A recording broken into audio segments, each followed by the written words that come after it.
일상생활에서 알아두면 좋을 알기 쉬운 생활 법령 먼저 시작하겠습니다. 자, 얼마 전 수원의 한 노래방에서 여중생 5명이 1살 아래 여학생 1명을 집단 폭행한 사건이 있었습니다. 06년생 폭행이라는 제목으로 동영상이 올라왔고 이를 본 누리꾼들이 경악을 금치 못했었는데요. 오늘 알기 쉬운 생활법령에서는 이 06년생 집단 폭행 사건을 토대로 현행 소년법에 대해서 좀 다시 한번 짚어보도록 하겠습니다. 자, 우선은 어떤 사건인지 먼저 알아야 할 것 같은데요. 이 변호사님 정리를 부탁드리겠습니다. 예, 참으로 이제 안타까운 사건인데요. 예. 이게 경기도 수원의 한 노래방에서 발생한 폭행 사건입니다. 네. 그 폭행 당시의 영상이 이제 공개가 되면서 네. 많은 국민들이 안타까워하고 또 분노했던 사건이죠. 예. 중학생, 지금 보시는 영상인데요. 네, 이 영상이었죠. 이 영상인데 중학생 5명이 초등학교 6학년 학생을 집단으로 폭행을 했고요.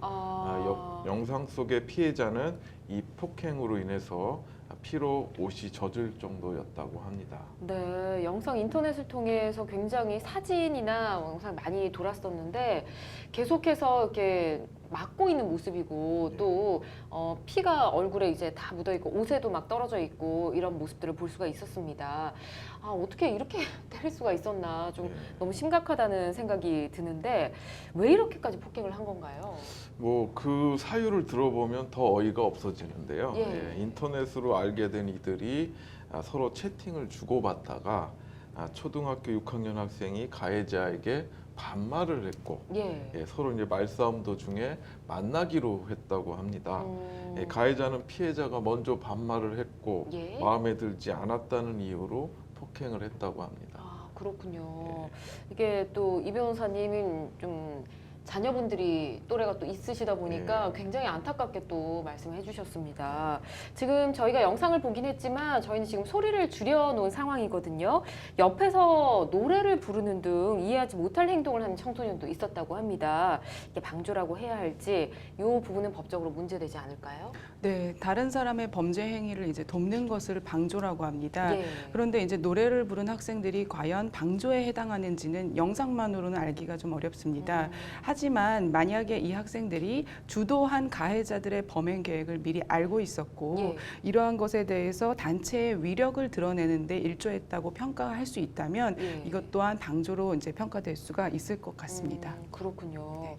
자, 결국 피해 학생 부모 신고로 이 경찰이 수사에 착수했습니다. 영상이 올라오면서 청와대 국민청원 게시판에도 처벌을 요청하는 분들이 굉장히 많았던 걸로 기억하거든요. 네, 가해자들이 이제 한 얘기가 방금 말씀하신 것처럼 피해자들이 반말을 했다, 아니면 그 피해자가 가해자 남자친구에게 어떤 사진을 보냈다, 이런 것들을 자꾸 핑계를 대면서 국민들의 공분을 산 것입니다. 이러한 태도 때문에 청와대 국민청원 게시판에 이제 처벌을 요청하는 글이 게시가 된 건데요. 현재 20만 명 이상의 동의가 있다고 합니다. 그렇죠. 20만 명이 넘으면 또 답변을 달아줘야 되는 상황일 텐데 이렇게 20만 명의 동의를 얻어도 우리 가해 학생들에 대한 처벌이 사실상 불가능할 수도 있다면서요. 예, 뭐 청원이 뭐 20만 명이 아니라 100만 명이 돼도 뭐 법률로 정해진 내용이 아니면 청원으로 처벌할 수는 없게 됩니다. 자, 유포된 영상 속에 이제 가해자들이 중학교 1학년인데요. 2006년생, 그러니까 이제 만 13세라고 알려져 있습니다. 근데 현행 그 형법을 보면 만 14세 미만의 그 형사 미성년자라고 하면서 이 규정이 돼 있는데요. 그러니까 아무리 큰 범죄를 저질렀다고 하더라도 형사처벌이 아닌 보호 처분을 받도록 돼 있습니다. 이것은 이제 나이가 어린 학생의 경우에는 의사 능력이 부족하다 내지는 없다고 보기 때문에 형사처벌을 할 수가 없다라는 조항입니다. 그렇죠. 아마 저희 방송 오래 보신 분들은 이 내용을 좀 알고 계실 거라 생각이 들고요. 또 이런 사실을 가해자들도 좀 알았던 것 같습니다. 처벌이 약할 것을 알고 법을 좀 조롱하는 듯한 멘트도 좀 서슴지 않았거든요. 누리꾼들은 지난번 인천 중학생 낙사 사건처럼 가해자들이 좀 어리다는 이유로 솜방망이 처벌이 내려지지 않을까 좀 우려를 하고 있습니다. 그렇죠? 네, 최근에 청소년들의 강력 범죄가 상당히 사회적으로 문제가 되고 있습니다.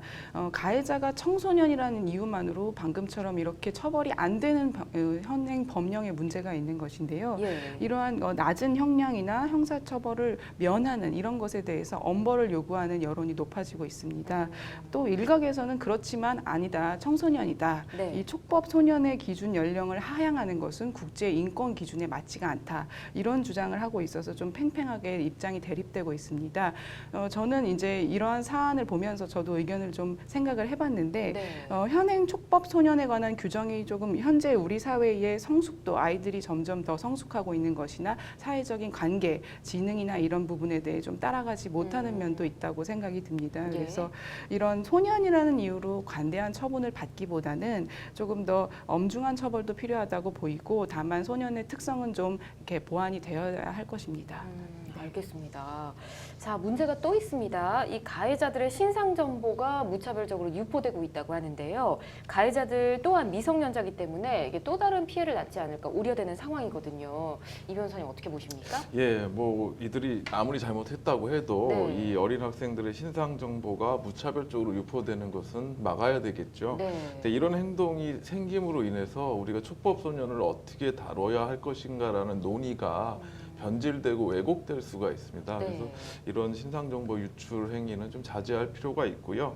현행법상으로도 신상정보를 유출했을 경우에는 개인정보보호법에 따라 처벌이 될 수 있고요. 이것을 뭐 인터넷과 같은 정보통신망에 올렸을 경우에는 정보통신망법에 따라서 또 처벌될 수가 있습니다. 그래서 이런 행동은 좀 자제해야 될 것 같습니다. 네. 자, 일명 가해자 신상 털기를 하면서 이 가해자 중 한 명의 나체 사진이 퍼지기도 했습니다. 근데 누리꾼들 사이에서 이 사진을 모았다는 사람, 뭐 돈을 받고 팔겠다는 사람, 원본을 보여달라 이런 사람들이 또 많았다고 하는데 알고 보니 또 이 사진이 또 가해자가 아니었다면서요. 네, 언론을 통해서 밝혀진 바에 따르면 그 사진은 다른 성범죄 피해자의 사진이었다고 합니다. 그러니까 그 피해자분은 또 다른 2차 피해를 얻은 것인데요. 그러니까요. 이런 여론몰이 과정에서 제3의 피해가 발생하는 것입니다. 참고로 나체 사진을 유포한 경우에 처벌이 가능하고, 예. 유포된 나체 사진을 이제 내가 스스로 촬영한 것인지 아니면 다른 사람이 촬영한 것을 내가 유포한 것인지에 따라서 형사처벌은 달라집니다. 예. 그래서 전자의 경우 내가 촬영했는데 이제 반포됐다면 음화 반포죄, 아니면 타인이 촬영한 것을 내가 반포했다면 이것은 성범죄 성폭력 특별법 위반죄가 될 수 있습니다. 그렇군요. 네. 알겠습니다. 이 도를 넘어선 10대 범죄가 거듭되고 있지만 나이를 면죄부로 처벌의 사각지대에 놓여 있는 경우로 굉장히 많이 접하게 됩니다. 법이 누구를 위해 존재해야 하는가 한 번쯤 생각해 볼 문제가 아닌가 싶습니다.